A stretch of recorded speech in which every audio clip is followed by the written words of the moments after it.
A ver, vamos a meternos de lleno en la mente de una de las figuras más imponentes de la historia. Y su arma secreta no era un cañón ni un ejército, sino algo mucho más poderoso, su increíble método de lectura. Todo empieza con esta frase, que es brutal. Revela la base de todo su poder. Para Napoleón, leer no era un pasatiempo, para nada. Era la mismísima forja del dominio. Pensemos en esta escena por un momento. Estamos en Egipto, 1798. Las tropas de Napoleón están completamente atrapadas, superadas en número por el ejército otomano. La situación es crítica. La derrota parece la única salida. La tensión se podía cortar con un cuchillo. Imaginen a sus oficiales esperando órdenes, llenos de ansiedad, pero su líder, su general, parece totalmente abstraído, casi como si no le importara la crisis que los rodeaba. Y aquí viene lo increíble. En el momento de mayor peligro, mientras todos los demás estaban en pánico, Napoleón se hundió en las páginas de un libro. ¿Para qué? Para encontrar una respuesta, una táctica para esa amenaza inmediata. Y es que lo más impresionante de su historia es que él no nació en el poder. Napoleón era un extranjero, venía de Córcega, no tenía ni dinero ni conexiones. De hecho, se burlaban de su acento. No tenía en apariencia nada a su favor. Entonces, ¿cuál era su verdadera ventaja? No era su apellido ni su herencia, era su intelecto. Un intelecto formidable, moldeado por una forma de leer que era única y despiadadamente práctica. Ok, aquí empieza lo bueno. Su primer principio, y esto es clave, era radical para la época. Para Napoleón, un libro no es un objeto sagrado para venerar. Para nada, es una herramienta. Así de simple. La mejor analogía es pensar en una bicicleta de montaña de última generación. ¿Cuál es su propósito? Ensuciarse, meterse en el barro, enfrentar desafíos, desgastarse. Bueno, para Napoleón, un libro tenía exactamente la misma función. Y esta diferencia de mentalidad lo era todo. Para él, los libros eran consumibles para la mente.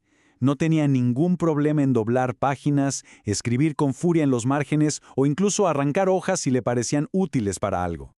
Él discutía directamente con los autores, era un debate. Esta anotación, por ejemplo, la encontraron en su copia personal de El Príncipe de Maquiavelo. ¿Y dónde la encontraron? En un carruaje que abandonó en su caótica retirada de Rusia. Un testimonio increíble de su diálogo constante con las grandes mentes. Bien, vamos al segundo principio, que se construye sobre el primero. Él no leía para entretenerse, él leía para robar. Hay una idea de Confucio que dice que la forma más sencilla de aprender es imitando, y Napoleón es la personificación de esa idea. Creía con firmeza que el éxito deja pistas que se pueden copiar, adaptar y, por supuesto, aplicar. Un ejemplo clarísimo, la batalla de Austerlitz en 1805. La estrategia que usó se la robó directamente al general cartaginés Aníbal, y el resultado fue espectacular. Con un ejército más pequeño, aniquiló por completo a la fuerza combinada ruso-austriaca, que era mucho mayor. Y no fue la única vez. Antes de su primera gran campaña en Italia, se devoró todo lo que pudo encontrar sobre las batallas de los generales de la antigüedad. Estudió la geografía de una forma tan meticulosa que dejó asombrados a los propios italianos con lo que sabía de su terreno. Esto nos lleva directamente a su tercer principio. Para él, una biblioteca no era una colección pasiva de libros, era un arsenal de armas con un propósito muy bien definido. Sus bibliotecas, tenía una portátil de hasta 3.000 libros y la principal con 60.000. No estaban organizadas por autor o por género, estaban organizadas por objetivo. ¿Tenía que prepararse para el combate? Pues tenía una sección específica para eso. Y si la tarea del día era gobernar un territorio que acababa de conquistar, pues ahí tenía a la mano los libros precisos. Historia romana, teoría política, todo para guiar sus decisiones al momento. Y esto es genial, para inspirar a sus soldados justo antes de una batalla, ¿qué hacía? Sacaba poemas épicos de Homero o de Virgilio y los leía en voz alta. Usaba la literatura como una herramienta para encender la valentía.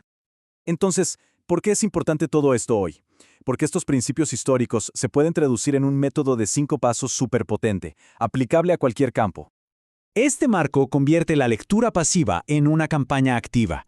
Primero, definir una campaña, o sea, un problema específico a resolver. Segundo, construir el arsenal, que son los libros esenciales sobre el tema. Tercero, leer con ímpetu, debatiendo el texto. Cuarto, robar sin piedad, sacando ideas para ponerlas en acción ya.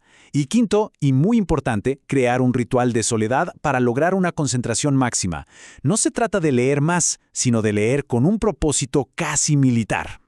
Su compromiso con esto nunca cambió. Incluso derrotado, exiliado en una isla remota en medio de la nada, su vida seguía girando en torno a los libros. Entre 8 y 10 horas. Ese era el tiempo que le dedicaba a la lectura cada día en el exilio. Releía sus viejos libros y dictaba sus memorias, en las que citaba cientos de fuentes de memoria.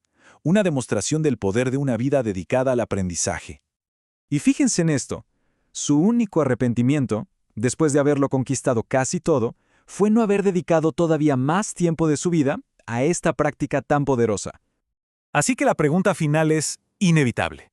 Si este método de lectura fue capaz de construir un imperio, ¿qué potencial increíble estará esperando a ser liberado en los libros que nos rodean hoy en día?